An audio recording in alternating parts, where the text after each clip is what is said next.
नमस्कार मित्रांनो, मी advocate Satish Tukaram Mutkar, tax consultant Umarkhed.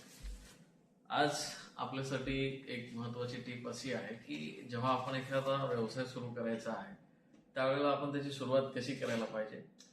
तर माझं मत हे राहील की ज्या पद्धतीचा व्यवसाय तुम्हाला चालू करायचा आहे, जो व्यवसाय तुम्हाला चालू करायचा आहे, तर तशा व्यवसायामध्ये आपण एक नोकर म्हणून जर काम केलं. आता नोकर म्हणून का, ज्याच्याकडे खूप चांगलं कॅपिटल आहे वगैरे वगैरे. तर जेव्हा आपण एखादी गोष्ट एखाद्या ठिकाणी नोकर म्हणून काम करतो, तर त्या व्यवसायामधल्या जे काही त्या व्यवसायातले जे काही बारकावे आहे हे सगळं समजतं.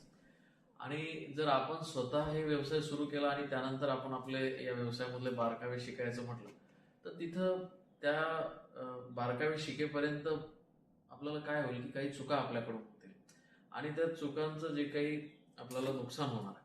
त्यामुळे जेव्हा आपण एखाद्या व्यवसायामध्ये नोकर म्हणून राहतो, तर त्या ठिकाणी राहत असताना तिथले जे ओनर आहे त्यांच्या अनुभवाचा पण आपल्याला फायदा होतो आणि आपल्याला लक्षात येऊन जाते की अशा चुका आपल्याला आपण जेव्हा व्यवसाय करू तर त्यावेळेला आपल्याकडून ह्या चुका होणार नाही.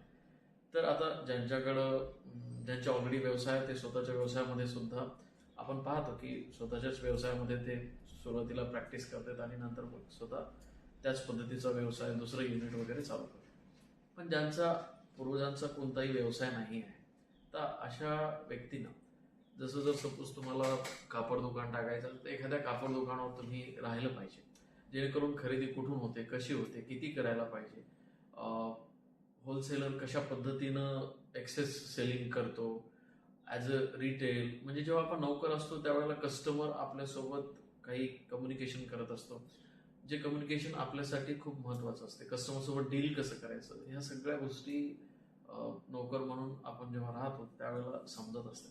तर हे माझं वैयक्तिक मत आहे. बाकी किंवा माझा अनुभव सुद्धा आहे की जेव्हा मी ॲज अ टॅक्स कन्सल्टंट आमचे जे बियाणी साहेब आहे जालन्याला, तर त्यांच्याकडे जेव्हा हे काम मी शिकायला गेलो अकाउंटिंग आणि टॅक्स कन्सल्टन्सीचं, तर जेव्हा आमचे साहेब त्या ठिकाणी प्रेझेंट नसायचे आणि त्यावेळेला मग येणाऱ्या कस्टमरसोबत मला डील करायचं काम पडायचं. आणि त्यामुळं आज मी उमरखेडसारख्या ठिकाणी एक कस्टमरसोबत कसं बोललं पाहिजे, कसं वागलं पाहिजे, किंवा एखादा कस्टमर रागात येतो, त्याचं काम झालेलं नसते, तर त्यावेळेला त्याच्यासोबत डील कसं करायचं, ह्या सगळ्या गोष्टी माणूस शिकतो. त्यामुळं कोणताही व्यवसाय असो तर त्या ठिकाणी सुरुवात आपण इथून केली तर आपलं नुकसान होणं टाळेल. बस आजच्यासाठी एवढंच. थँक्यू.